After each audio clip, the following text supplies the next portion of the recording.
True. Yeah, come on, let it play. Oh, that was it. Wow. Balls to the wall. Man. So what in the building, back for another riveting topic. Man, it's been 3 weeks since our last show. We've been on vacation, and you know we turned up. Before I get to the topics, before I get to all of that, you know it's community empowerment. I got a whole bunch of stuff to promote. Man, the studio is full, but let's get to it right now. I don't know who to go with first, but we're going to go. We Juice. You got to go to wejuice.com. Please support this brother. Good brother. He going to get your health right. He going to support all your health needs, whether it's physical fitness, whether it's nutrition. This dude will set you up with packages to take care of your health through juice and nutrition. Please support wejuice.com. Got to do that right now in light of everything that has been going on. Ferguson, Blackout Monday, or Black Friday, or whatever that was.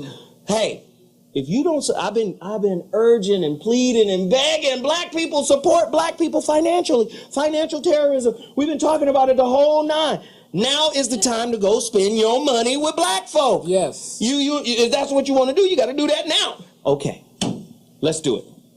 Real Men Don't Play. You know where to go, realmendon'tplay.com. You got to get there right now. Get there right now. Real Men Don't Play. Again, you remember Rita G? She's on the line right now. Rita G!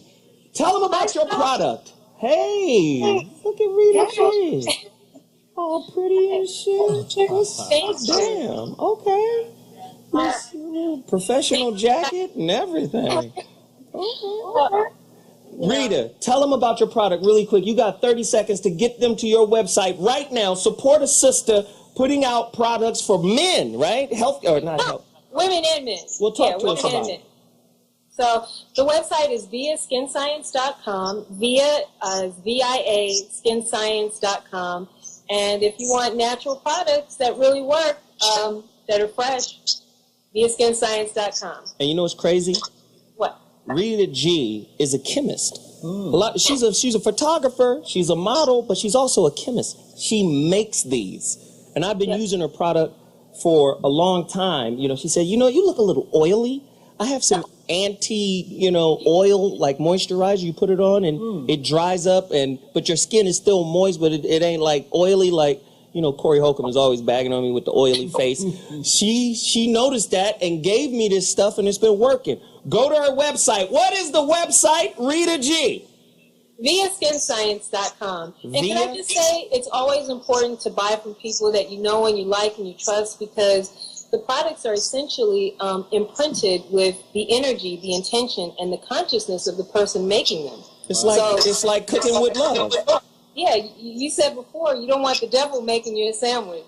You really don't. Hey, Rita G, I appreciate you tuning in. Thank you so much. We got to move. It's jam-packed. Now, that was Rita G, viaskinscience.com. I already talked about We Juice. I already talked about Real Men Don't Play. We got in-studio guests. Lord have mercy, Jesus, and then some. Young, 25, talented, sexy, beautiful. And then her mother is as fine as frog hair as well. She's in the building. There is a young, talented artist that is one of the most atypical artists I've ever seen and ever known. She is the daughter of a dude I've been being called my whole damn life. Come to find out, we have a whole lot of shit in common. She's an incredible talent. Her name is Imaj. Hello. That was such a generous introduction. Oh, come on now. Tell them, we ain't even gonna mention your daddy, but tell them about what makes you such an atypical artist. And she's talented as hell. Play the music underneath her. Well, I'm a country artist, a country singer and a songwriter. And country music is my heart. You know, I grew up in a very creative environment where creativity was just encouraged. And one of the things I love to do is draw and write. And, you know, country music tells a story. So come on. That's where I gravitated to country music. And tell really quickly, black folk been giving you a little pushback, huh? Well, I mean, anything that's different is going to have some adversity. Charlie Pride was great. He was a black man. Yeah. Country music. And no one knew he was black for a very long time. Wow. What about the Neville brothers? Right. They cross into country all the time, don't they? Right. And do it well. Black people can do anything. Pointer Sisters. Indeed. Pointer Sisters. Hey, listen. We can go on the golf course, take over golf.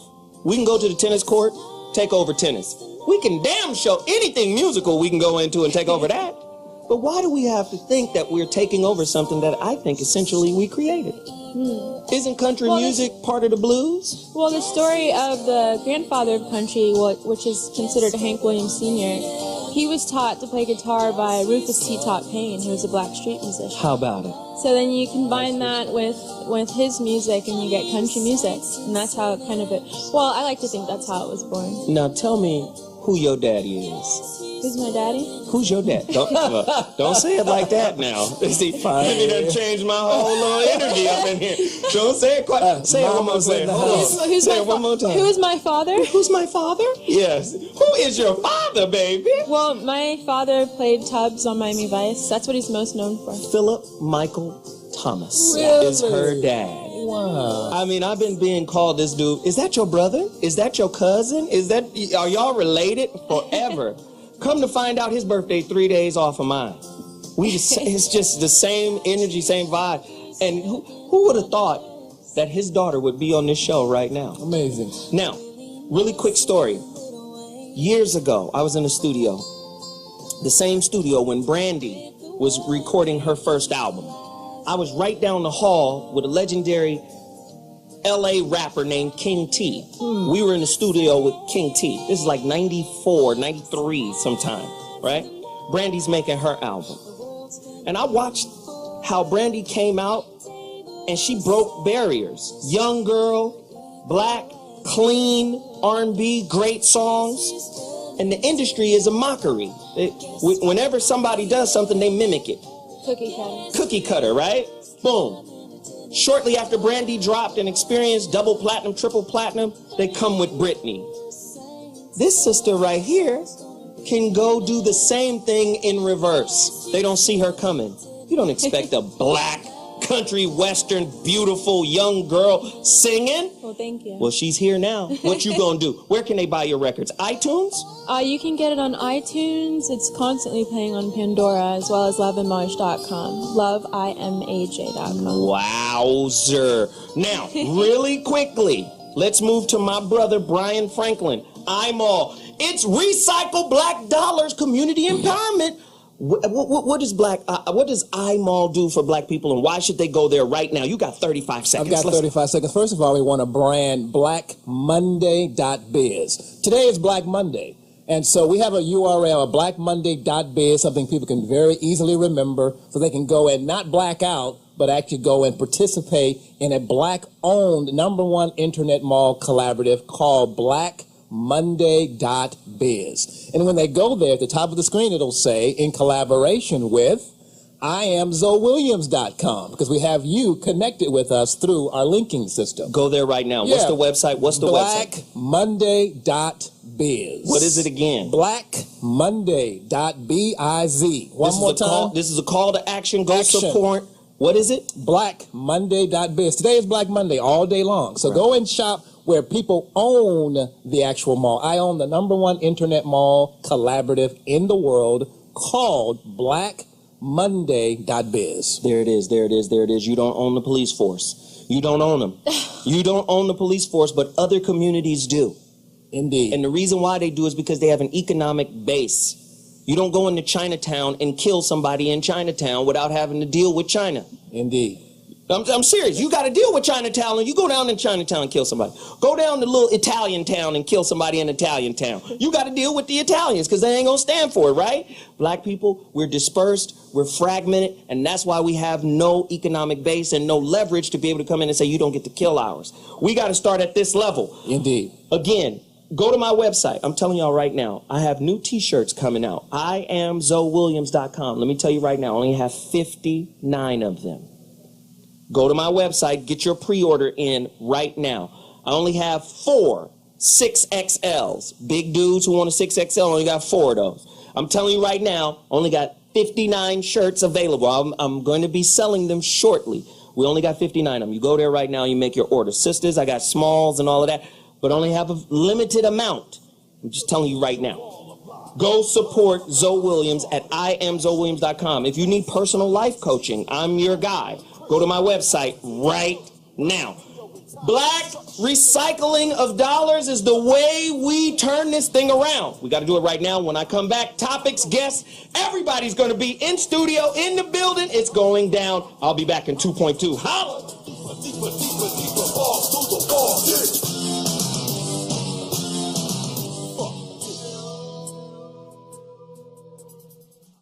So privilege didn't allow us to see that the rest of the world doesn't view us the way we view us. Maybe we'd have been better off knowing that.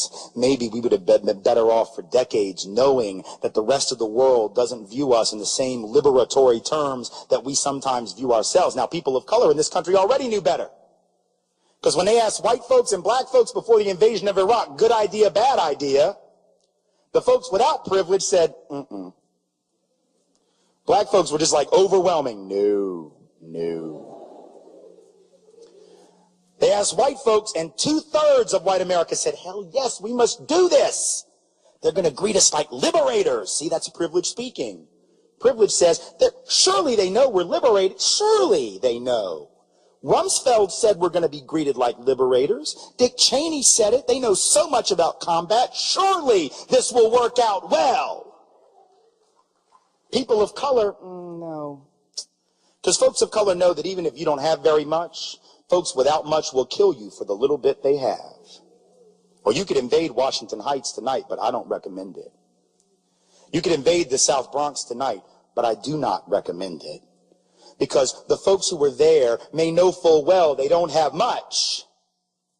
But they will indeed kill you to keep what little bit they have. And see, victims have long memories. And so the people we claim to be liberating don't forget that their oppression came at the hands of a man that we supported all of those years. They don't forget. You know, Larry Holmes, Jerry Cooney, is the perfect example of life. Larry Holmes beats the shit out of this guy for 11 rounds. He knocks him out in the 11th round. They had to stop the fight. The man is bloody. He's been beaten the whole fight. They go to the judges' scorecards. Larry Holmes is losing the fight. If he didn't knock him out, he would have lost the title. And that is essentially the black experience. Because we have been deceived. We have been told we are in a democracy where everybody is equal. The truth and the reality is that we are in a system of racism, white supremacy. See, we're told that the system of democracy has imperfections. No, we are in a system of white supremacy that has been perfected. And that's why we keep staying basically in the same position. And as long as we don't understand we're dealing with a system, every week we just complain another black man has been shot, another black man has been killed. We say, oh, 10 over there, 3 over there. Oh, well, let's add up the statistics and somebody will run and complain about it. But if it's happening over and over again, that implies intentionality.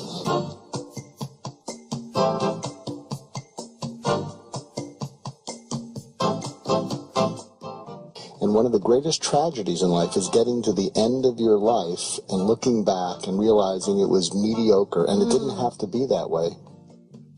The number one reason is people are unwilling to listen and care about what's important to the other person. But what if you could be someone who dared to care about everybody in your life? When you're in love, smoke gets in your eyes. But when you're anxious, you talk more than you listen. I asked my wife a month ago, I said, I don't know whether to have an affair or buy a motorcycle. And she said, if you have an affair, I'll kill you. If you get the motorcycle, you'll kill yourself. Go with the bike.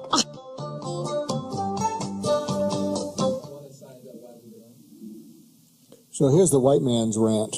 There was a movie Steve Martin did called Dead Men Don't Wear Plaid, and And I think Dead Black Men Don't Get Justice should be a new movie. And I think what we should learn from this, especially in crimes like murder, where the dead person is a black person or a white person, whatever, but a black person, we need to have a jury of the peers of the victim as well as the defendant.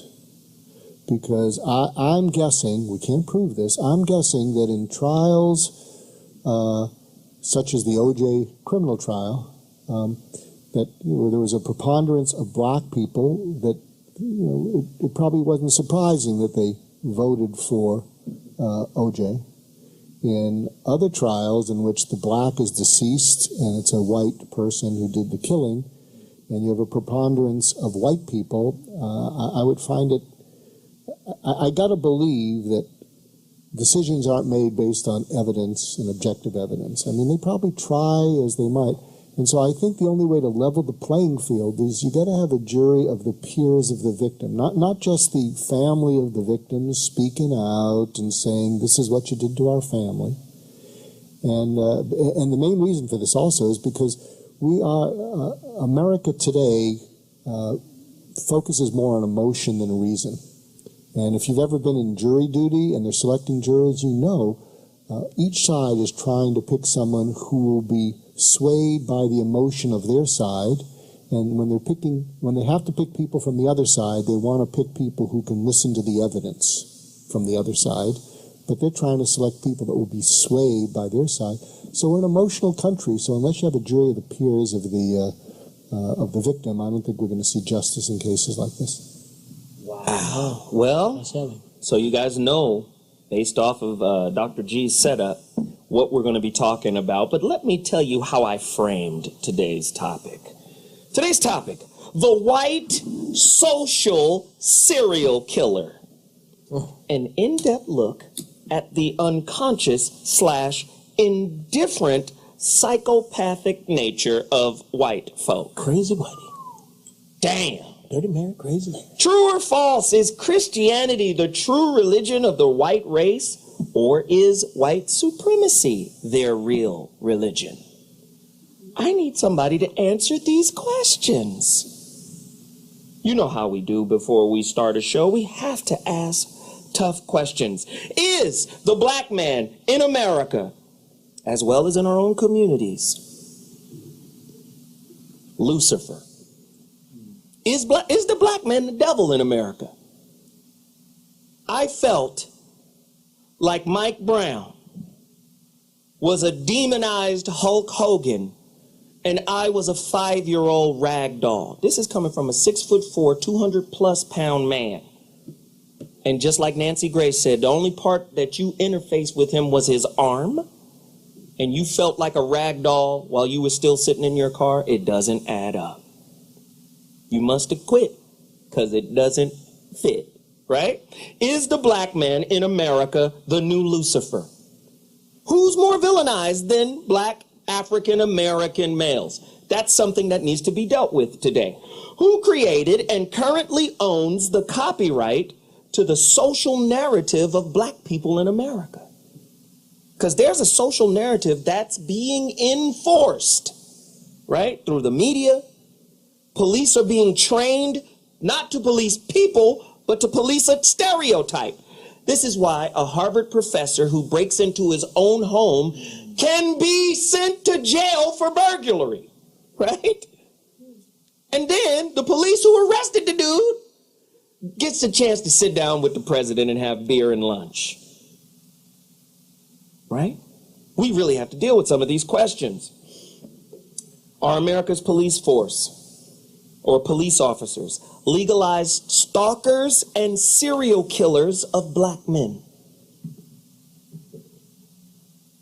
Right? Is that a fair question to ask, Geoff Brown? Absolutely. I think so. True or false? Black on black crime is a overhyped media-created false narrative. We seen Giuliani coming out arguing with Eric Michael Dyson, right? Yes.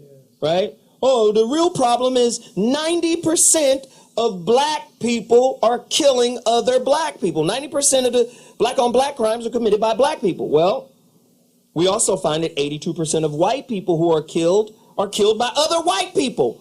Why is it that a narrative that you need to be scared of black people is being perpetuated, but you don't need to be scared of white people? We've known about this social narrative since we were little kids. How many times have you been walking down the street, Bobby, in Murfreesboro, Tennessee, and a white woman is coming your way, you coming her way, and she clench her purse and step to the side of you? I had to get off the sidewalk. But that's a narrative that says, I need to be afraid of him, right? Why are white people afraid of black people but not really afraid of white people when 82%, according to the Justice Department, tells us 82% of all white crimes are perpetuated by white people? We need to deal with that, right? Right? True or false? 67% of black-on-black crime has 67% of black-on-black crime has experienced a sharp decline over the last 20 years, which is a larger decrease than white-on-white crime. So somebody is keeping a narrative in place. Who's keeping the narrative in place? Right? We need to deal with this today, yes? Let's keep going. Can/do inner city blacks suffer from PTSD in much the same way as our nation's military servicemen? Why? That stereotype that's in place, the socioeconomic barriers that's in place, the educational barriers that's in place, and the barrier that says in order to be successful, you must strive for a level of success, a definition of success that isn't in your control, that you didn't author. Couldn't that produce PTSD? Somebody talk to us about it. Ladies and gentlemen, it's about to get hot up in here. Fish grease time. Let's get into this story. Is white America, by way of their indifference, perpetuating the racial white supremacist stereotypical norms? Can we talk about it, Bobby? Let's go. Well, the answer is absolutely yes. It's been going on for several hundred years, and it's been an effective way to advance an agenda that has enriched white America tremendously, and for that, I can only simply say that's their prerogative that they have exercised. The alternative to that is controlling the narrative by accentuating some of the things that we have done successfully. For example, more people need to know that there is an African-American trade association called the National Black Contractors Association that has within its scheme of things the only state and federally certified apprenticeship program run by and controlled by African-Americans. The reason that's important is you have to have mechanisms within your community that can employ people and with gainful employment. So again, the key to this is not only controlling the narrative, but shifting the narrative to the things that we do well. That's great. And shifting would be rewriting. Dr. G? You know, I think one of the big problems, and we've talked about this before, is that as long as white people project onto black people that they must be angry at me, the white person, because if I was them, I'd be angry at me. Until white people accept we are projecting on them something that doesn't necessarily belong to them, but because we're assuming, boy, if I felt the way that I'm treating these people in my mind, I'd be mad as hell. So I can't believe it when they're not mad as hell. And so, but you have to pull back and say, I might be projecting crap on you that you don't deserve. And I don't think that's going to happen in my lifetime, but I'm a lot older than you. It might happen in your lifetime. Wow, listen, you hear the music. We got to take a quick break. Go to my website, I Am Zoe Williams. No, you can't get this at I Am Zoe Williams. You can get this on CD Baby. This is my lecture on God. Go there, support what I'm doing right now. CDBaby.com. This is called Street Scholar, the God Class Volume 1, a 40-minute lecture on God and how it actually gets in the way, not religion, not God in terms of your belief in it, but religion. This is a very powerful thing. You got to go there right now. CD Baby, Street Scholar Volume Class, Street Scholar, God Class Volume 1. Go get it right now. When we come back, more questions on this most important topic. I'll be back in 2.2. Eugenic and civilization value of birth control is becoming apparent to the enlightened and the intelligent. The campaign for birth control is not merely of eugenic value, but is practically identical in ideal with the final aim of eugenics. Margaret Sanger, 1921. In her autobiography, Margaret Sanger wrote about a speech she gave in 1926 at a Ku Klux Klan rally in Silver Lake, New Jersey. The Planned Parenthood founder bragged about the fact that afterward, she was invited by 12 other Klan chapters to speak at their events. At about the same time, the American Birth Control League was changing its name to Planned Parenthood. A lot of books and reports began coming out that attempted to put a happy face on eugenics, and many of them were written by people that were associated with Planned Parenthood. The strategy here was obvious. Since the Nazis had turned eugenics into a four-letter word, the American eugenics movement decided it was time to lay low. So most of their writings during this time period downplayed the role of eugenics and couched their agenda in terms of helping the African American. Perhaps the best example of this is a 1,500-page book by eugenicist Gunnar Myrdal called An American Dilemma, The Negro Problem in Modern Democracy. Margaret Sanger clearly embraced bigotry and racism. She advocated for the elimination of the disabled, the downtrodden, and the black child. In one of her writings, she said, "Today, eugenics is suggested by the most diverse minds as the most adequate and thorough avenue to the solution of racial, political, and social problems." The question arises, to what extent birth control has had a eugenic effect upon the Negro race? If any question should remain about Sanger's racist agenda, a 1939 letter she wrote to Dr. Clarence Gamble should remove all doubt. We should hire 3 or 4 colored ministers, preferably with social service backgrounds and with engaging personalities. The most successful educational approach to the Negro is through a religious appeal. We don't want the word to go out that we want to exterminate the Negro population. And the minister is a man who can straighten out that idea if it ever occurs to any of their more rebellious members. They buried our babies with only their heads above the ground. All in a row they were. Then they had a test to see who could kick the babies' heads off the furthest. One man clobbered a baby's head off from horseback. They then spent most of the day raping the women. Most of them were then tortured to death by sticking sharp things like spears up their vaginas until they died. They tied the men's hands behind their backs, then cut off their penis and testicles, and watched them run around screaming until they died. Why is this video important? Why? I'll tell you why. It is my opinion that white people just want to forget. They want to live an amnesic kind of life. I don't want to remember that. It wasn't my people. That was 150,000 years ago. I didn't do that. When you listen, the only way to help us get through this as humans, white people got to take ownership of what they've done. You cannot be oblivious anymore. You just can't.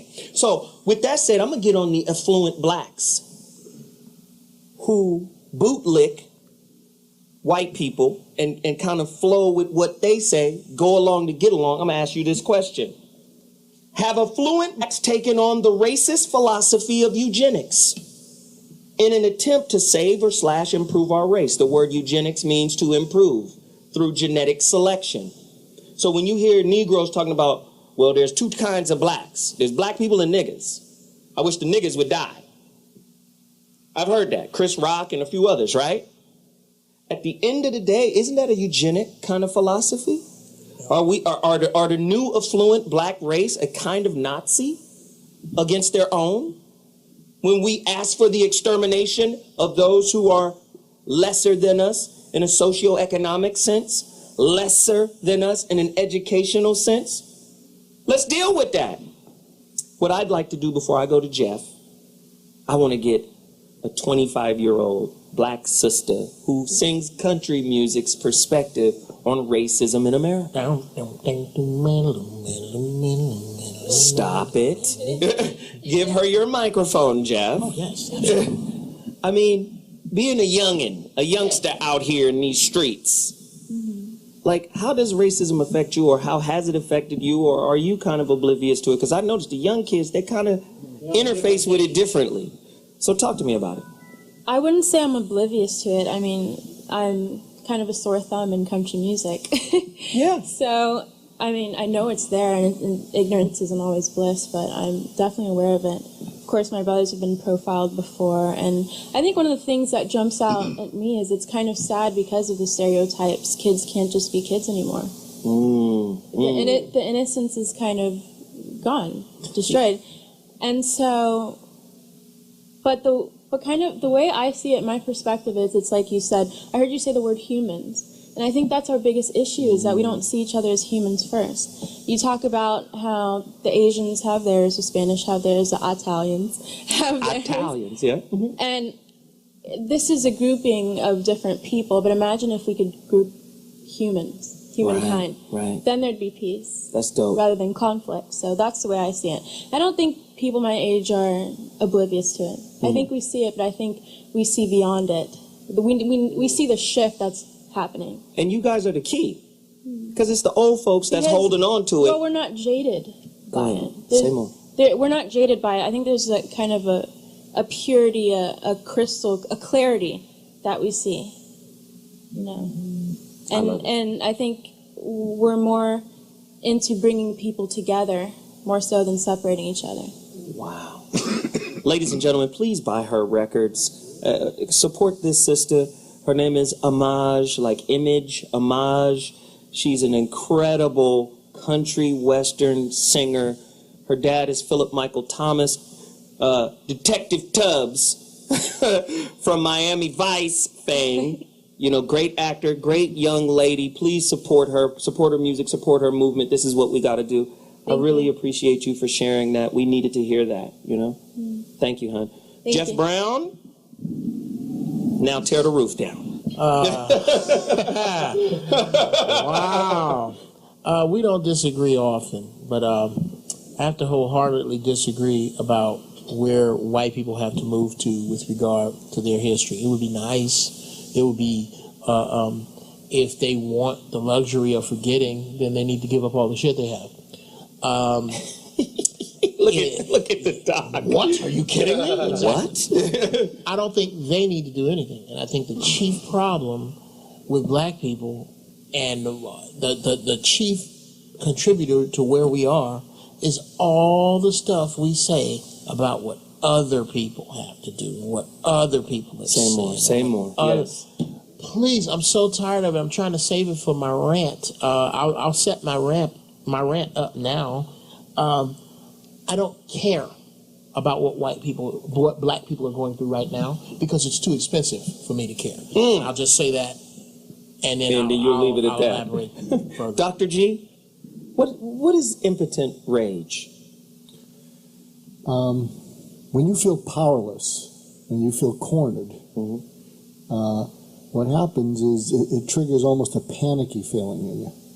You know, if you think of that, when you feel powerless and cornered, and so what happens is it triggers in us our most, kind of reptilian brain. It's fight or flight. Right. And so when you're cornered, you fight. But the point is, it's an expression of powerlessness. It's not an expression of control or dominance. And a lot of times people think you're trying to hurt us. No. We're trying to protect ourselves from continuing to be hurt. Wow. And we have no other option, because you're not hearing us, because you don't want to hear us, because you don't want to understand us. Because Martin Luther King, a riot is the voice of the unheard. Absolutely. So when you say impotent, what is it? Impotent rage. Impotent rage, is that not a justification for Ferguson and the reaction? It's an explanation. I think the problem when you get into justification. Well, you don't have any other resource, just by definition of what you just said. I'm very sensitive to language. Speak to it. So as soon as you hear stuff like justify, it's going to trigger a counter-justification. Yes. And so, I mean, there's nothing wrong with the word, but you hear it, and it's going to trigger a negative reaction to it. I think it explains it. It compels us to understand what they're going through. But as soon as someone says, I'm justified, it doesn't even matter what they're saying. You're going to have other people push back and say, no, you're not. And But so again, it just continues the conflict to no resolution. Yes. And you're playing into my hand perfectly, because justice and retribution is American. It's a philosophy that is inbuilt in our culture.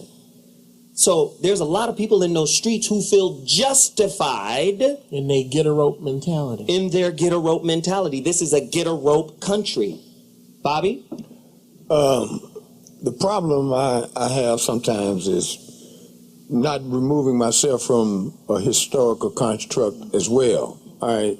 Now, you can shape issues based upon bits and pieces of history, but when you look at it in its totality, it comes out a little bit differently, because a lot of times there's been an emotional response because there were elements of that in the white revolution, taxation without representation. Mm-hmm. But they also built an infrastructure at the same time. They just didn't go out and riot. They went about the business of constructing what we now call these United States. And a part of that included other revolutionaries, the people who build things, the people who invent things, the people who move the needle, if you want to look at it that way. And I say that in the sense that I will never justify someone taking someone's life when it could have been avoided. Darren Wilson was wrong within that construct. He had all the options, and he exercised the wrong one, in my personal opinion. How we ended up in that situation is just as critical, because we have to create opportunities for our young people so that they are not in a position where they get killed by anybody, black or white, because we didn't come on this planet to die like that. We didn't come on there. But you got to know about the evidence of greatness that's within our race. There are people who have not only survived racism, they thrived in spite of racism. And we need to accentuate that just as much as we do the injustices that are put upon our people. Man, that's an interesting angle. I love you to death, Bobby, but I need you to help me see that. I do. I need you to help me see that, because for me personally, I know what the umwelt of this society is, and it's white supremacy, and we have to deal with that, but we'll come back to it. Okay. I'm going to show you. After the break. I need you. Tell you. That's why you my uncle. Okay. That's why you here. Yeah. Murfreesboro, Tennessee, nigga. No. Up in here. We'll be back. Holla. Hi. Oh, hi. Welcome to Tweak Energy Drink Incorporated. Wait, you must be Marcus Stone. Yeah. Okay, perfect. Have a seat. I'm going to IM Mr. Monroe that you're here.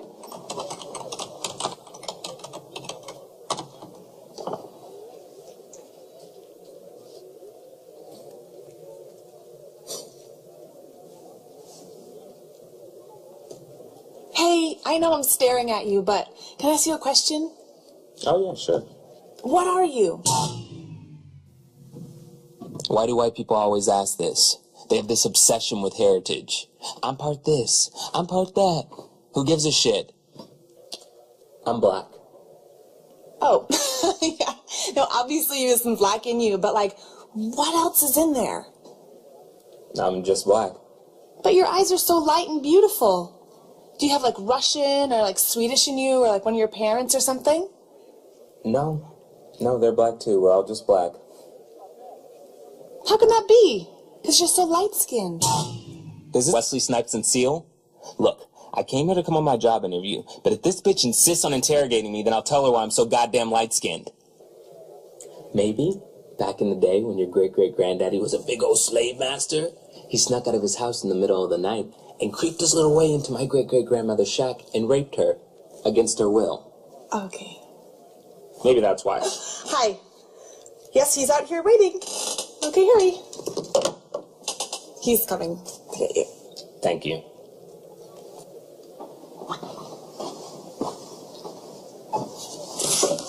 Where's Marcus?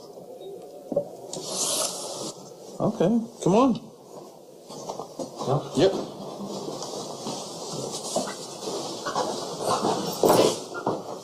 All right, let's do it. Great. Sorry about that, by the way. Oh, yeah, that's okay. And when we spoke on the phone, I just had a...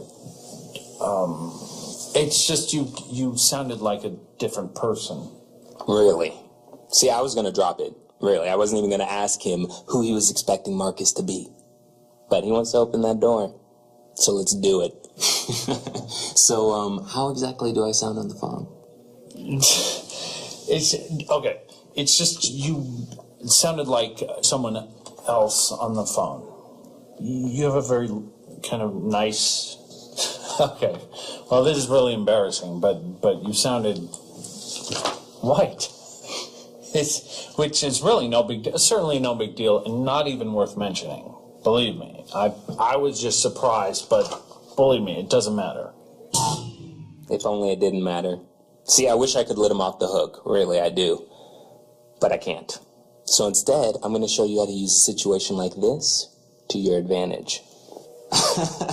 That's funny, because what you're saying is you think that all black people sound a certain way? No. Well-spoken sounding. So what, black people can't be well-spoken?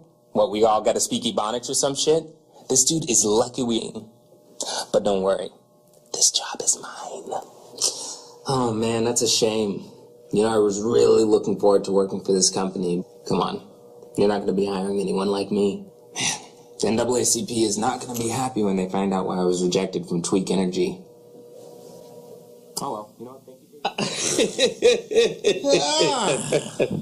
you. Come on, man. We're talking about... I think white supremacy is going to exist as long as white folks are oblivious. We've got to get them to be aware. I believe that. Now, Bobby, you were going to add on to what you were talking about before we went to break. Help me understand. Real easy, Zoe. There's 24 hours in a day. And how I believe that. Now, Bobby, you were going to add on to what you were talking about before we went to break. Help me understand. Real easy, Zoe. There's 24 hours in a day. And how you use that 24 hours is entirely up to you as an individual. And then if you amass enough individuals who assume and live by a certain set of activities, momentum kicks in. I've seen it happen in many, many instances. The gentleman sitting to my left at one time was a poor black kid in the city of Los Angeles with no real prospects. He wasn't even supposed to become a millionaire. And had he believed what so many people think is the power of white supremacy, he'd still be living in Compton. But he chose to use his mind and his talent to create a site where we can go to now and take the dollars that we earn, not given to us, but that we earn, and use to enrich our lives and the lives of our people. I'm of the opinion that there are enough examples of us taking care, first and foremost, of our own thoughts, our own minds, and then our own actions. Now, that's going to be evidence that we've been knocked down and knocked out before. But here we are, 2014, on a Monday, sitting in these chairs, still alive, those of us who are, and until I take my last breath, I'm keep pushing to the finish line. Because I've seen us win, and we can win again. Geoff?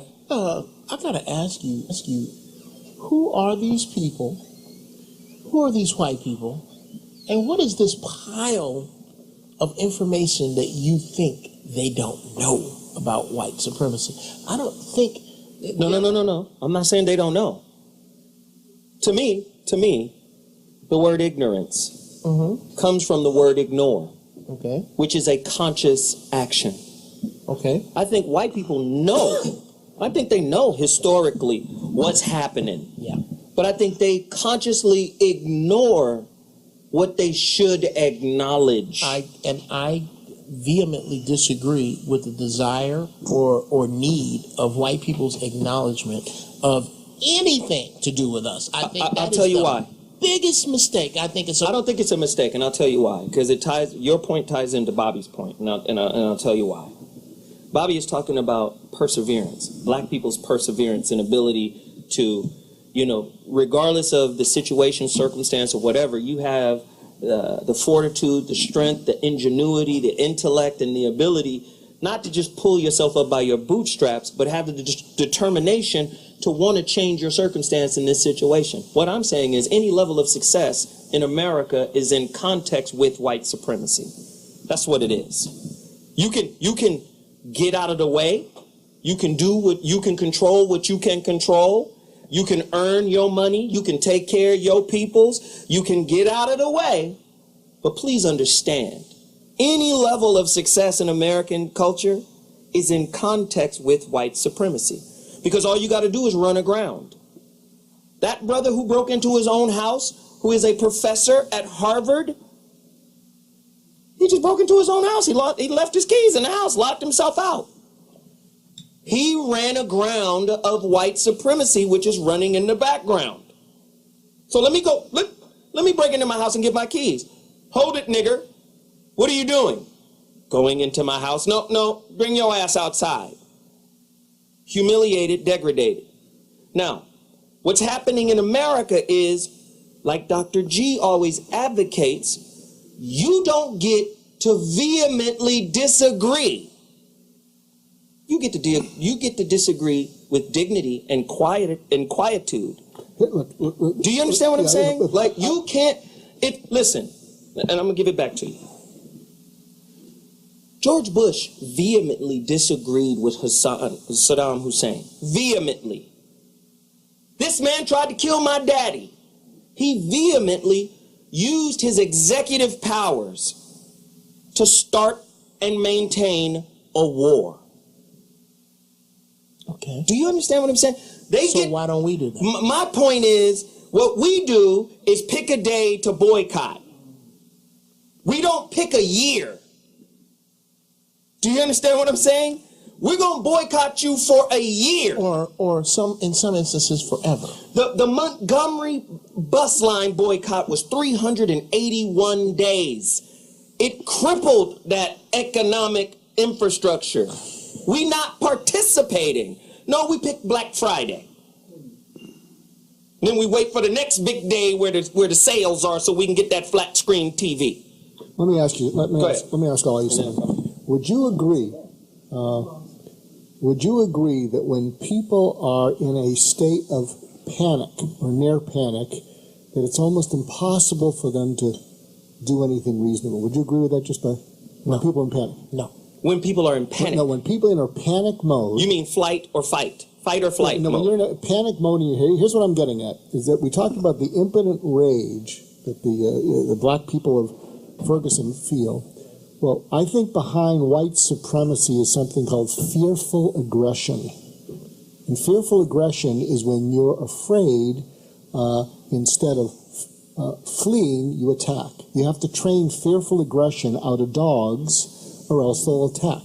And what pushes people to their breaking point is an impotent rage, is when they're on the brink of panicking. They can't stand it anymore. And when whites, whether they believe it or not, when they feel afraid or threatened, and that happened with George W. Bush and the war. And one last thing I want to say is I'm wondering if in the Ferguson thing, if this police officer did not have a track record of malicious intent, and if he had just said, "I panicked," okay, so then, but if he said, "I panicked," meaning I wasn't trained well enough to handle the situation. So maybe he did have a track record, but there are people who don't have a track record, but under panic, they do crazy things. If he had said, "I panicked," and then the police department can say, "Well, then we didn't train him well enough, and so we owe this family big time. We got to make amends because our guy, who we certified as legal on the streets, panicked. It's our responsibility. We're going to do the best we can. We can't bring Michael Brown back, but we're going to do what we can do." Do you think that would have had any effect on this, or would it have been just kind of wasted words? Corey Oakham? or from listening to the doc, I just want to remind everybody, because if people are not reminded of this, they'll keep being thrown off and thinking it's something that it's not. Everything that is happening, from the recruiting of the Caucasian male who couldn't make it in college, they get recruited to the police academy. All of this is planned out. It's like they're daring the war to happen because they're prepared for the war. They have sat out and said, we're going to start so much shit with the people of America. We're going to treat them like savages. We're going to make them fight back to justify what we want to do anyway, because they've already built this country and we don't have use for them anymore. And if you don't say stuff like that, people will keep getting confused with the points that, you making, Doc. And I'm not saying you're doing it, trying to throw people off, but people really need to understand what's happening. There's a war that's happening right now, and there's a lot of evil men in charge of puppeting this thing. And I definitely want to say this: Barack Obama is part and parcel of the problem, as he go on TV and tell you how to be diplomatic with your protests, but he has green-lit bombs to be dropped on villages with people who don't have weapons as well, just like Michael Brown. So just understand what's happening. That's all I'm saying. Listen, it's getting real. We got to take a quick break. When we come back, man, more questions. Y'all understand this narrative that I'm about to lay out. But when we come back, we're going to deal with more of it. Zoe Up Morning Show, man. It's got me tripping right now. I'll be back in a second.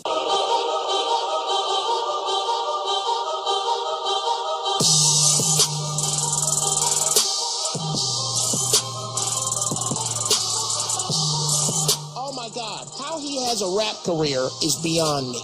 I don't get it. And he takes his shirt off. Oh my God, he looks like 50 pounds of chewed Tootsie Rolls with his... All right. Now, you are in white fashion. You know white boys always leave the house like they're going to help somebody move. Resist and defend the horrible hoes. There are some horrible people. And what you need to do is start policing your own.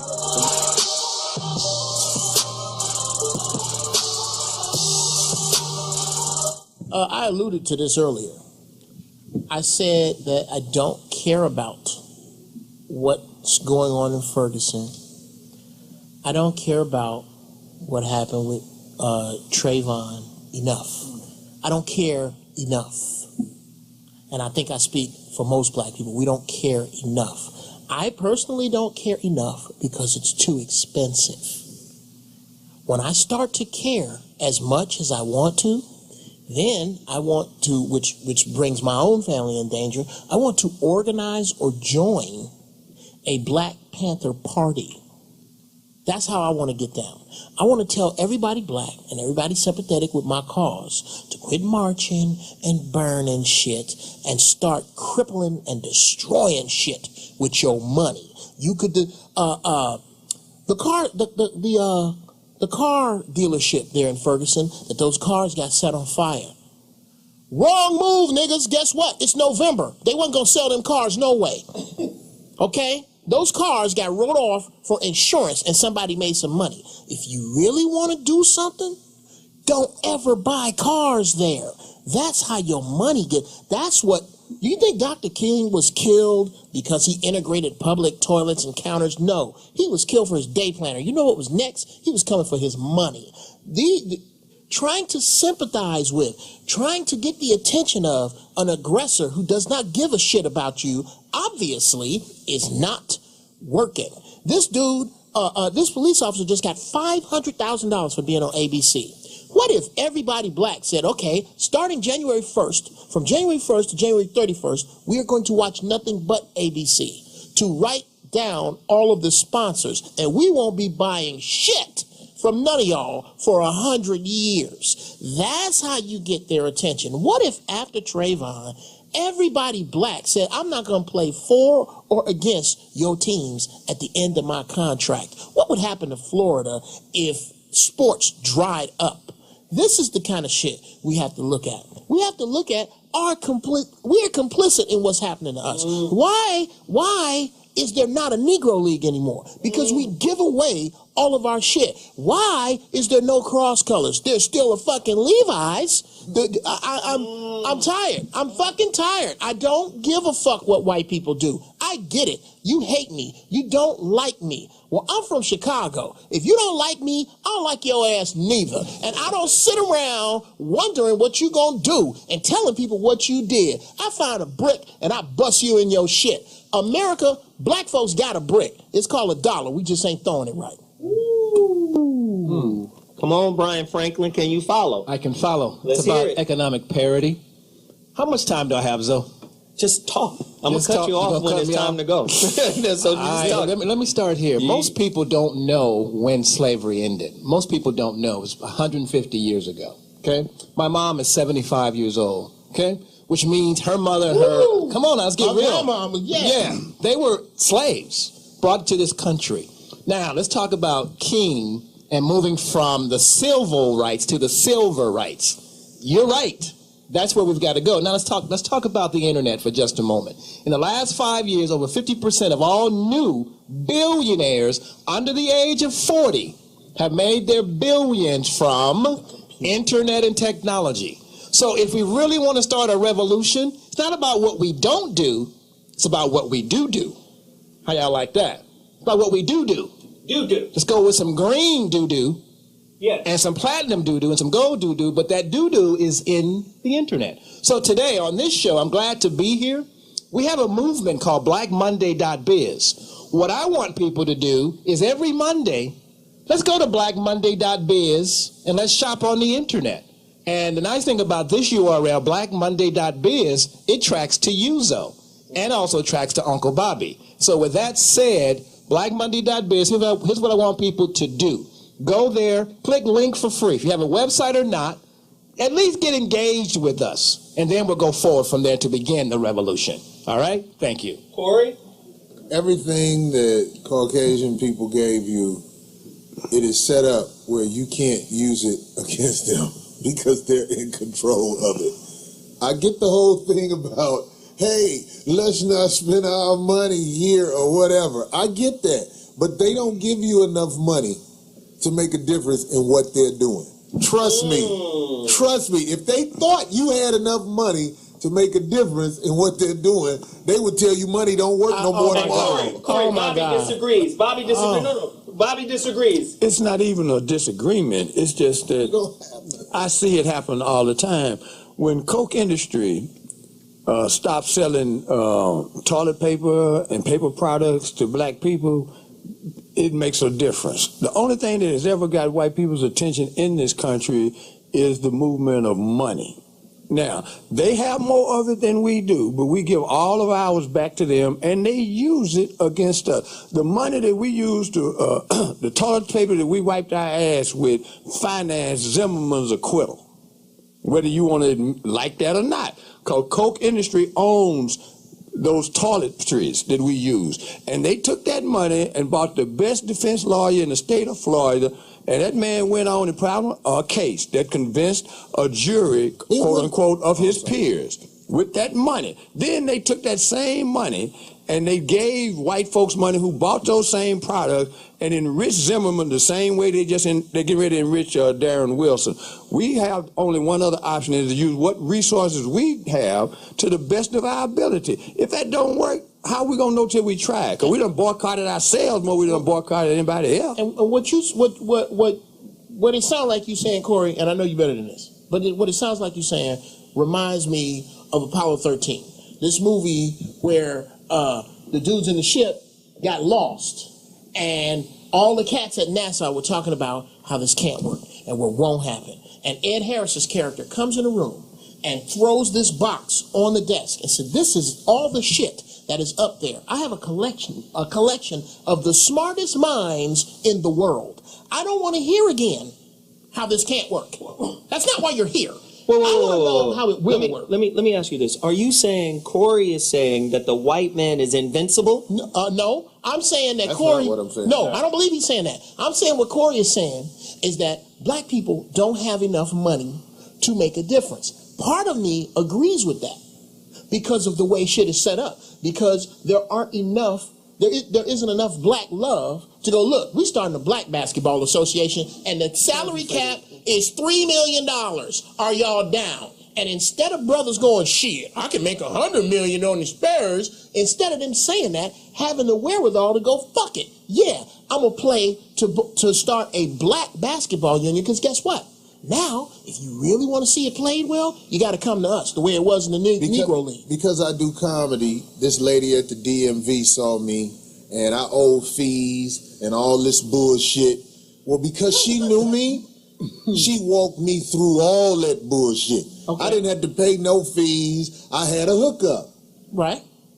Zimmerman, I don't give a fuck what money was raised. Zimmerman had a hookup that was going to walk him through the process of the bullshit he got himself into. This cop at Ferguson, he got a hookup, going to walk him through the process. Your money has nothing to do with what's going on as far as it go with their destruction of mankind. Bruh. So if you think you can take your dollars and put them out of business, it's just like when Farrakhan said, I hope everybody go vote for Barack Obama. I want everybody to go vote so you can see it ain't gonna make a fucking difference. Absolutely. This is what they own. You trying to fix your system and their system. It's not gonna work. No. Here's where we disagree. Okay, let's go back to what happened in Florida.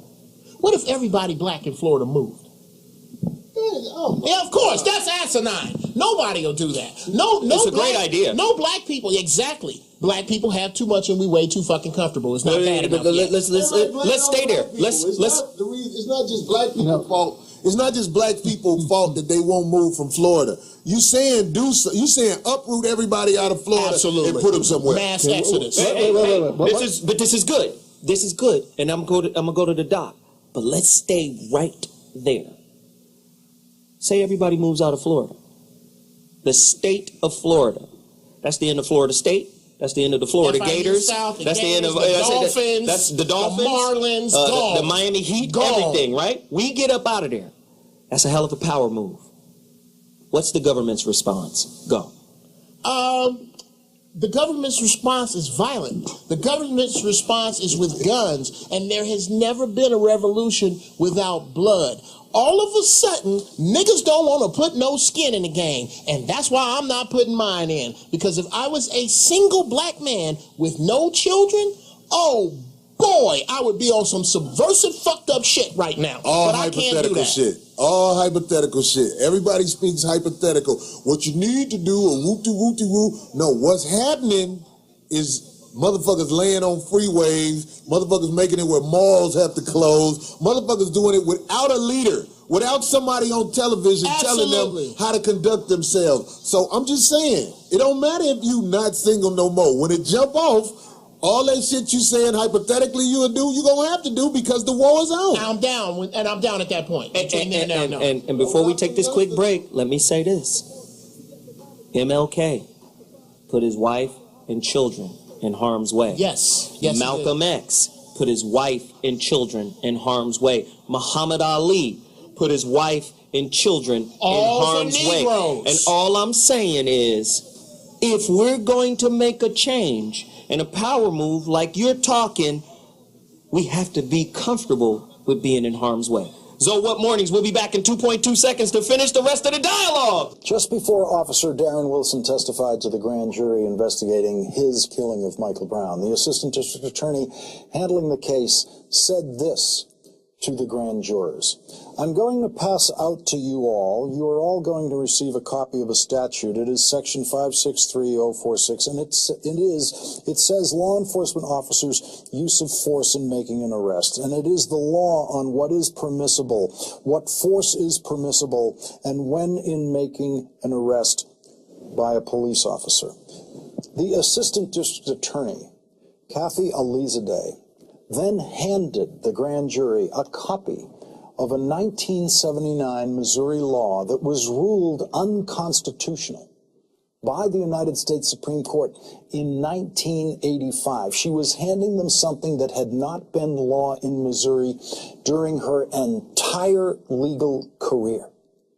But it was very helpful to Officer Darren Wilson that the Assistant District Attorney handed the grand jury an old unconstitutional law which said incorrectly that it is legal to shoot fleeing suspects simply because they are fleeing. By handing the grand jury that unconstitutional law, the Assistant District Attorney dramatically lowered the standard by which Darren Wilson could be judged.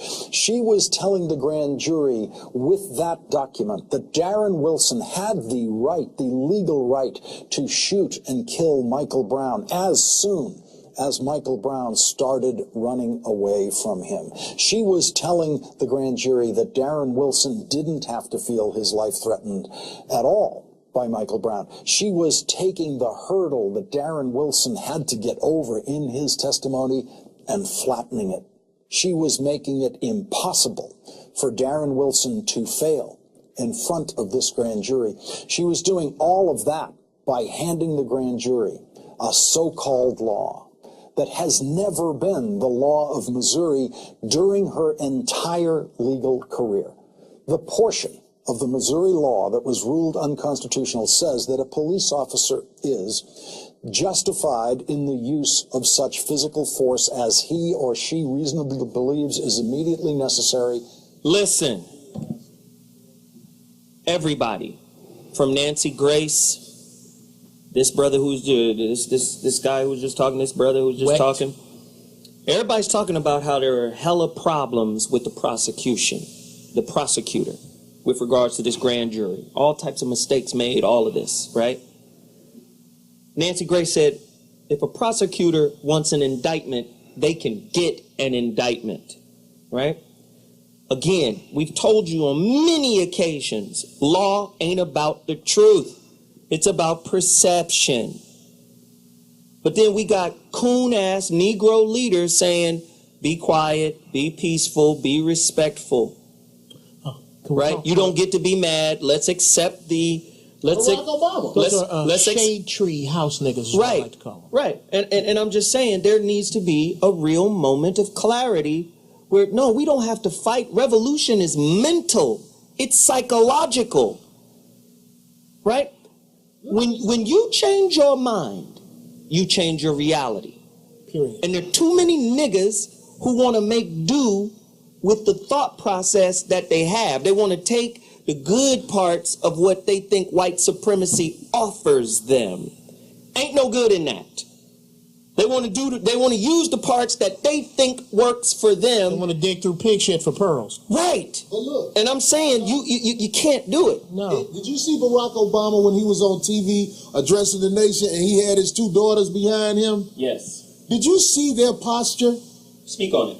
It was of disrespect. Right. They were standing up there looking like, because this is what happened when you sell bullshit. Even your own seeds don't respect you no more. Now, that's just me speculating off my observation. But I just feel like that's not how girls stand when they daddy talking if they believe in what he talking to the about. world. Well, and of course he's the president of the United States. Listen, guys, we have a young man that's about to Skype, and then I'm going to come to Dr. G directly after. We have a guest. His name is King Na. This kid is a very young guy, and he's very articulate, and I want to know racism's effect on him. This is a thought leader for youth. I mean, his word is heavy amongst his generation. This is, I don't know how many generations past Z he is. He's a young brother, and I want to bring him on right now. King Na, you with us? Oh, what's up, little man? How are you, bro? What's up, Bobby? He said, what's up, Bobby? Hey, how you doing, youngster? Little brother, can you talk to me about racism's effect on your generation? Like, how do you view the world as just a youngster, man?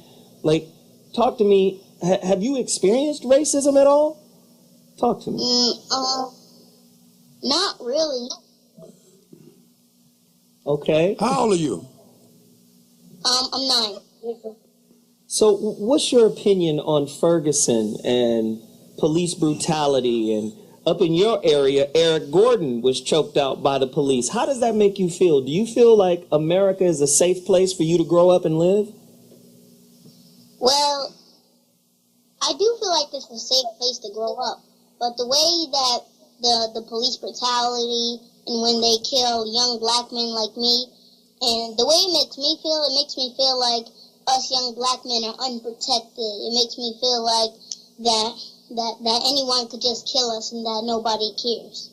Oh my God. Corey Holcomb wants to ask you a question. Hey, how you doing, young man? I want to ask you, at the school you go to, is it all black kids, or do you go to a school that's mixed with white kids and black kids? Mixed. Do you feel like the Caucasian children are treated better than the black kids at your school? No, we're all treated the same way. Wow. I love this dude. This is a thought leader. He gonna change the world. I believe in him. Little man, little king, let me ask you this. What do you think are some solutions that black people should do to change our current status in America, our current situation in America? One thing, they should teach children about the law and how to be strong, and plus teach them a different way to find justice. Ooh. I love it. Dr. G, you have a question for the little man? Yeah, thanks for being on. You're smarter than all of us. All of us here, yes. No, we're smart. You're wiser than all of us. Yes. Hold on to your wisdom. I think what everyone's fighting here is that, and maybe you see it differently.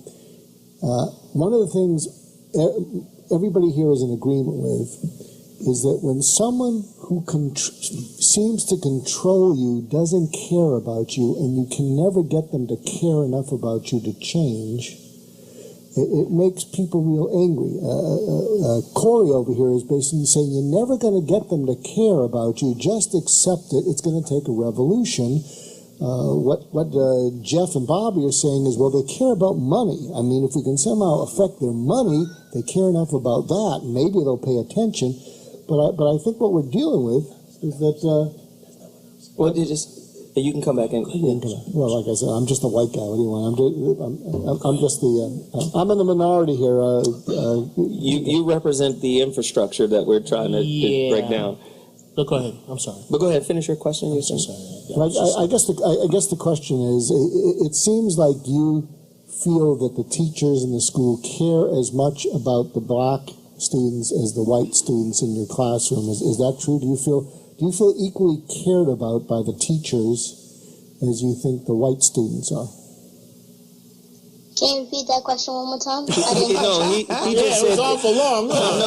They all fell asleep here too. That's okay. King Nah, he just said, do you feel like the black kids are equally cared for as the other races at your school by the teachers?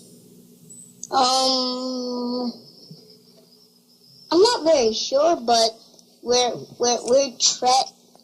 the black kids are treated not different, but we're treated nicely, and the white kids are treated nicely, but from my perspective, I think we're treated the same way.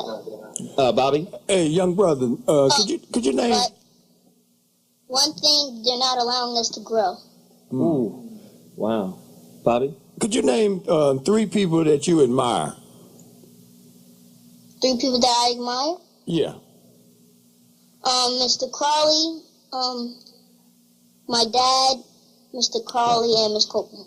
Man, you don't understand how much we love you, young brother. Man. Hey, little brother, thank you for coming on because you represent hope. Yeah. You represent hope. Yeah. You know, I appreciate you, and we're going to have you back on, okay? For sure, man. Stay up, young brother. Thank you, young man. Thank you, and thank your dad for calling in, okay? Wait, yeah. What's your Twitter? What's your Twitter real quick? Tell us. Oh, my Twitter, King Nah is for Twitter, and my Facebook, King Nah for everything, and the site spelled KINGNAHH. Man. Little brother. So, go ahead. So, do you guys know about your third eye, your pineal glands? Yes, sir. Yes, sir. All right. Yeah. Oh, yes. That's hopeful. Thank you, man. The teachers need to teach us in school about history and strength. Because every time they teach us about the history, they teach us about the history that the white man lied to us about. Ooh, all right now. All right, little man, we're going to get you back on. You're going to go deeper into that. I appreciate you, all right? All right, thank you. All right, peace. We're taking a quick break. We'll be back in a second. People have said this to me, too, like, reserve some of your anger for the protesters. And I'm like, you know what? I'm going to reserve my anger for the people who have power in this situation. And I'm not going to be angry at the powerless. Let's remember what Martin Luther King said, that riots are the voice of the unheard. So that's what's happened. Of course, Don Lemon, who's a jagoff, doesn't know that. And he's incurious, which makes him a horrible reporter. He's incurious. All he wants to do is push conventional wisdom or whatever the hell he's hearing in his earpiece. And Jesse Jackson. And then Van Jones also took him to school last night. What the fuck is this guy doing on television? He couldn't be a dumber guy. I mean, Chris Cuomo is just an egomaniac with no self-awareness. That's one thing, okay? And he's also a bad reporter. Don Lemon is empty. Incurious, dumb, pushes the wrong thing, blames a rape victim, talks about marijuana in the middle of murder. The fact that he's allowed on television, it's why I wrote a book called Your Country Is Just Not That Into You. That prosecutors, if they want an indictment, they will get an indictment. When I went to a grand jury, I went to the grand jury on each case because I believed the offense had been committed and I had the right guy, or the police had the right guy. And I went in there to present them our evidence. If I didn't think there was a case, I would never have gone to the grand jury.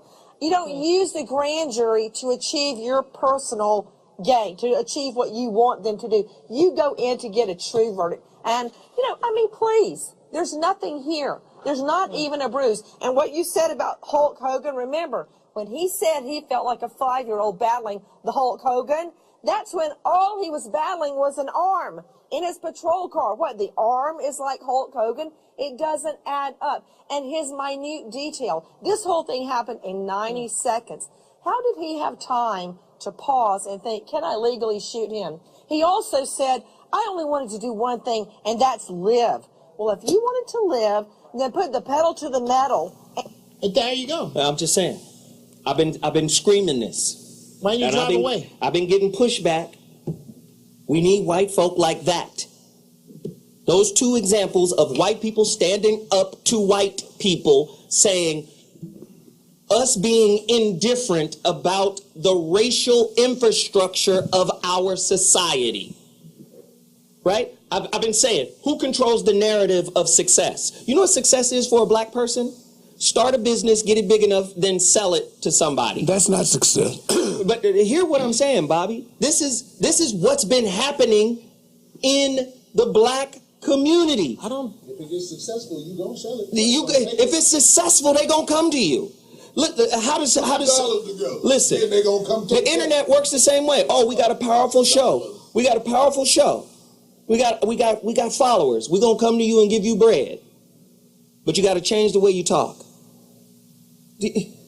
And most black folk take that money and change and get in alignment with the system. Am I lying? No, not everybody. No. I said most. I didn't say everybody. Listen to that. But let's deal with the other people who don't for us sometimes, though. We don't always need to talk about who won't get in bed with it. I tell you who didn't do it. Okay. I'll give you one. Jim Brown didn't do it. They offered him millions of dollars for American, and he still refuses to compromise the American program. But hold on, I met Jim Brown, and Jim Brown, I give him that solid stamp.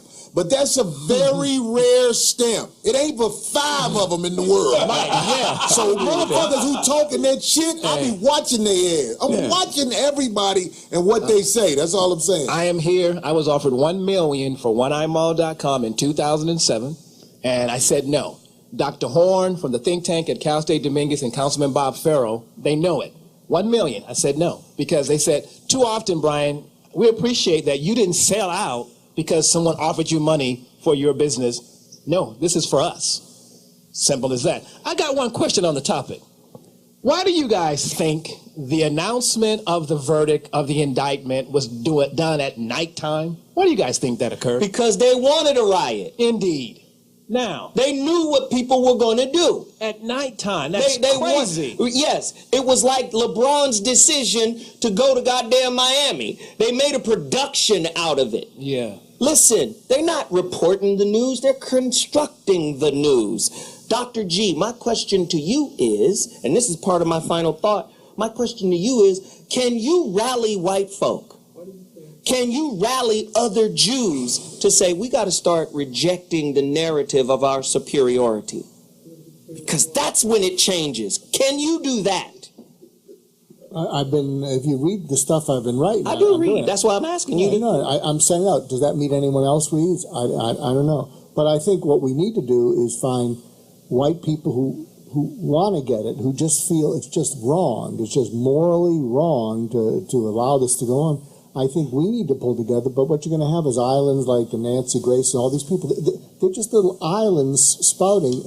Just like black people can't get organized, I think the white people who want to speak out for others against the whites, when whites are doing wrong, they can't get organized either. Because I believe if white people stepped up and started to renounce their own narrative of superiority and all of the stereotypes that they kind of just, you know, sometimes, remember that video we played on white privilege, and a lot of the white people in that documentary was basically saying, we don't know that we're participating in white privilege until it kind of comes up on us. You go, wow, I got through that situation because I'm white.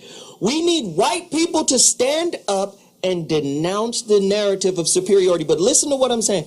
What happens then if white people do that? Do you think our sisters will take a cue? Because right now, the white rule is their rule of thumb when dealing with us. Okay. Whoever is in power, bitches are going to follow them. Period. Speak on it, Jeff. You don't agree, but come on. I don't. I think go in, Jeff. The doc brought up something about impotent rage. I don't think that's the issue. I think comfortable rage is the issue. Oh man, it's easy to rail from your couch. Oh man, but it's tough to look your kids in the face and say, I'm not buying anybody anything for Christmas. I am canceling Christmas until we can get some justice. Fuck Santa Claus. Now, if you get 25 million people to say fuck Santa Claus, now they listen. Wow. Now they listen. Now. And we're going to take 10% of that money and send it to cats like that. How about I'm sorry. I cannot get away from the $1 trillion as a nation. What is it? And listen, by 2017, it will be $1.3 trillion. With a T. Next year, it's $1.1 trillion. Mass use of the dollar is one of the answers. That's all I'm saying. Indeed. It's real simple for me. There's several elements to a revolution. I choose to cast my bucket down with the people who are providing opportunities at risk and at all costs to at least be able to provide some food, clothing, and shelter for people who need it, whether there's a revolution or not. You got to eat, you got to survive. And in closing, like I said, I'm not opposed to people doing what they got to do. I just know that there's several things that need to be done. I just think everybody who talks about this dollar being an answer, I think everybody who says that need to have an accountant show them where they're getting their dollars from. Because let me tell you something. If I give you a gun to go to war with me, I promise you that gun that I gave you, I gave that gun to you on purpose because this shit I'm about to pull out on your ass is gonna be a motherfucker. So if you get your money, and I say this I say this to about the white people. If you get your money from white people, trust me, they got something for your ass when you try to hold it and act like you gonna put a dent in what they doing. But a lot of people don't know that because they ain't never had no money. And that's another thing that people won't admit. I done been at the bargaining table with a motherfucker of power, and I realized, man, this shit I'm talking about ain't nothing. This motherfucker don't give a fuck what I'm talking about. That motherfucker pulled that out his pocket and gave it to me. His real money is in the motherfucking banks. Motherfuckers trying to argue with motherfuckers who make the money literally. What happened with Gaddafi, Zoe? You the one, I learned that on your show. I'm about to tell you. You know what I'm saying? Got killed over gold? Yeah, some shit they didn't have. Yeah. So they jacked that. That's what they do. Again, I'm pushing this agenda. I'm pushing this agenda because this is what I told my son. It's a game, life, basketball, school, recruitment, your education, where you want to end up. It's all a game with serious, real consequences. I say, son, you like me. You outspoken. Somebody say something to me sideways. Here it come back. I'm going to say something. I say, son, it's a game with serious consequences. I say, son, you can't be so outspoken before you get to where you want to go. It's a game. And it's unfortunate pretense is part of parenting. We got to teach them pretense. We're teaching them to be fake in a way. Because part of masculinity, if some shit ain't right, either I got to fix it. If some shit was said, I got to address it, right? Masculinity is about leadership, right? Again, we don't raise leaders in a system that's designed to subordinate you. We raise male participators. And based on your behavior determines how far up the ladder you can go. Now tell me I'm wrong. All you affluent niggas out there, tell me I'm wrong. Let me share some shit with you. Go ahead, Corey. I just wanted to back up what he say. I hope Stephen A. Smith hit his shit because Stephen A. Smith nuts keep trying to talk, but he got that volume turned down on the motherfuckers. They're like, because I know you got nuts, Stephen A. Smith, because you said something about the bitches, but you ain't saying nothing like that. Go ahead. I don't want to make this personal, but it's just real. My oldest daughter went to Spelman. How many colleges do you guys think she applied to before she got accepted at Spelman? The answer is one. Okay. My youngest daughter wants to go to Howard. She's going to apply to one school. You know why? My daughter's going to go one school. I teach them that whatever it is you want, you're going to have. Period. One school, Spelman. They should not apply to any other schools. My youngest is going to go to Howard. Why I say this is because I don't teach submissiveness to my daughters. I teach you're going to get what you want. And daddy got your back. That's how we roll. Yes, and I'm an advocate of possibility. Anything is possible, but not everything is probable. Indeed. Yeah. Please understand that. Bullshit is not Please understand there's a difference between possibility and probability. Okay. Go ahead, Bobby. The question then becomes, which one do you shoot for? You shoot for the probable. The probable? Hell or the yeah. possible? No. No, you shoot for Why don't you shoot for the possible? Let me tell you. You want me to answer? Flying through the air in a steel cylinder at 200 miles an hour is impossible. Let me come back. Let me do it. You shoot. Let me tell you. You don't shoot for the possible. You don't shoot for the probable.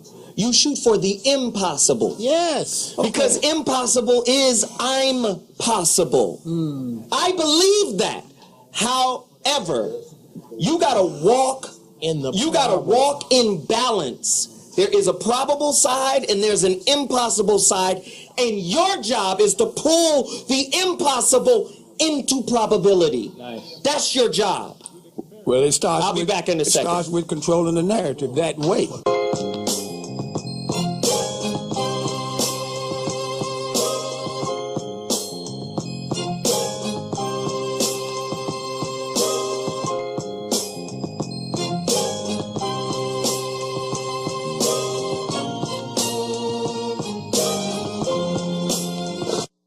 Dr. G wanted to make a quick point before I jump into my final thought. Go ahead, Doc. Yeah, quick point. You're not going to be able to answer this, but I kind of need everyone's help because I've been pushing this thing, and I wrote a blog called "Forget Black Power, Try Block Power," and it's about how if you pull together and maybe boycott something like Walmart, and if you want to make some money, you short the stock and you can make some money.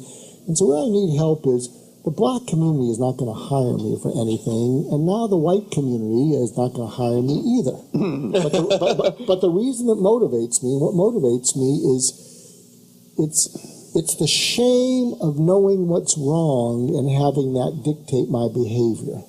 It's not the righteousness of doing what's right, but I can't tolerate knowing what's wrong and not doing anything about it. So that's what drives me.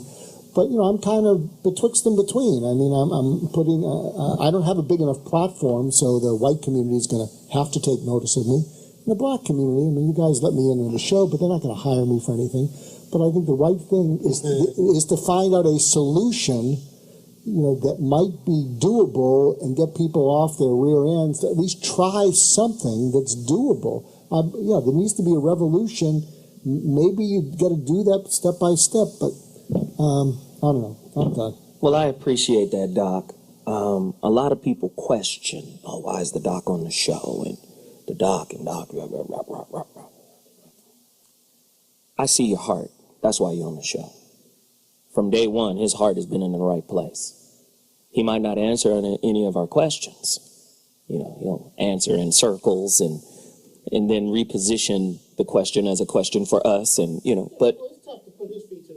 Right, but at the end of the day, I know where his heart is, and he's a good man, right?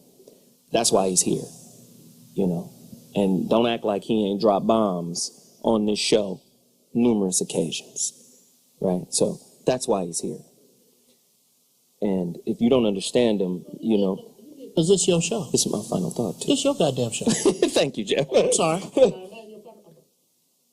There is an organization in New York. My final thought begins now. There's an organization in New York called A Call to Men. It's headed by Ted Bunch.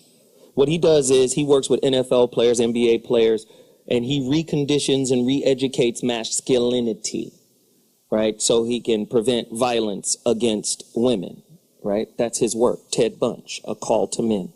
Vanessa Williams, the dark one, right, from New Jack City, is an advocate of his work. I'm an advocate of his work. And listen, not only am I an advocate of his work, but I need his help, because he's helped recondition my thought with regards to women. One of his ideations in that particular movement is men can't allow other men to kick it with them if they're being violent towards a woman, right? So in the circles of men, he said part of the problem with domestic violence, this is tying into our topic, part of the problem with domestic violence is that men will allow other men to stay within their circle and be like, well, that's kind of their problem. I'm not going to try to deal with this man. I'm saying we should take the same model when it comes to white supremacy. White people should not allow, Dr. G shouldn't allow bigotry in his circle. Do you understand what I'm saying? Because I know behind the veil, when y'all with each other and y'all talking, some of that bigotry comes out. Some of that racism comes out. And I'm saying in order to achieve any level of balance and peace between peoples, the people in power are going to have to check the other people that are within their circle and say, no, no, no, no. We're going to always be at war with black people. We're going to always be at war with those who have less than us. If I let it slide, if I let your bigotry slide, if I let your racism slide, Bobby doesn't agree with that. I say, in order to have peace, we're going to have to destroy all of the stereotypes that white supremacy has built to prop itself up to remain superior and important. You know what that means? This might hurt Dr. G, but I love him. I mean it in truth. Jews got to stop claiming that they Jews. You know who you are historically. You're Khazars from Khazaria. You're not from that land. Egypt, the Gaza. That's not you. Most of the people there genetically that are in Israel today are genetically Polish, Russian, right? You're white people claiming to be holy in the Holy Land, fighting the indigenous people over there. And when you look at the Arab, this is why Rupert Murdoch can come out and say, wait a minute, the Egyptians were white. What are you talking about? It's the social narrative that is the devil in America. And until white people stand up and say, you know what, we got to stop that, right? White Jews are as Jewish as Columbus was American. As Columbus thought he's not, Columbus, you know, it's a lie. And what happens is they perpetuate the lie so they can stay in power. And I'm telling you niggas, because you're going to be niggas as long as you bootlick and kowtow to the lie so you can have your moment in your space of comfort out the way. Right? As long as you roll with this philosophy so your cable bill is paid. Right? So your car note and your insurance is paid. As long as you consider yourself successful by his standards. Do you understand? We're going to always have this problem. The affluent niggas ain't said shit about Michael Brown. They ain't said nothing about Trayvon Martin. And all they got to say when they do open their wicked mouths is fly right. Get with the program. Pull your pants up. You think the way we dress is the source of the problem? What the fuck? Please understand what I'm trying to say to you right now. We've got to own our fucking narrative. We've got to rewrite it. We've got to rewrite success. We've got to rewrite religion. We've got to rewrite our culture. We got to rewrite everything that initially belonged to us. But we scared because we know when we take ownership of what was rightfully ours, in other words, our narrative, we put ourselves in harm's way. We don't want to be in white man's way. We don't want him to look at us as an enemy because we know he's ready to kill us. We know that. Right? I'm tired of niggas. No disrespect, Bobby, I love you. But I'm tired of niggas saying, oh, there's levels of success within this system. Krishnamurti, my guy, my philosopher. No, you give us examples, Bobby. You give us examples of people who have made it in this system. And what I'm saying is making it in this system, reaching a plateau in a white supremacist system. Don't tell me they don't have a place for so-called successful niggas to be. But that's what I'm talking about. And I'm saying at the end of the day, it's going to come a time where we have to stand up and take ownership of what's rightfully ours. Money, success ain't the way. First off, money is a tool of debt. It's debt slavery. Technically, they call it fiat money. We know it's fake. So when I hear the affluent say, get an education, which is devoid of you not in education. Most African-American students, regardless of a level of education, you could go to Harvard. You still don't read as well as a white man. That's proven. You still don't read as well as the white dude at Harvard with you. He's 4 years better at reading than you are. Do you understand? You're not in the education picture. You're not in the education narrative. You're not in the religious narrative. You are a participant. And when they get sick of you participating because you uncomfortable with your current status and you decide to stand up, guess what happens to your ass? They're always in that position because you're always willing to play ball. Yeah. Now, when you stop playing ball and you create your own fucking game, that's when you move into harm's way. Charles Barkley, Stephen A. Smith. That's when you move into harm's way. Listen, Harry Belafonte, Farrakhan, Martin Luther King, they all said way back when, we are integrating our people into a burning house. And you got niggas still running to put out the flames. Yeah. No. Let it burn. Fire, in a spiritual sense, is a purifier. You want to be mad because Exodus is out and Christian Bale is playing Moses? This ain't the first time this bullshit done happened. Right? Who played, they did a movie called The Mahdi. It was about the Mahdi of Sudan.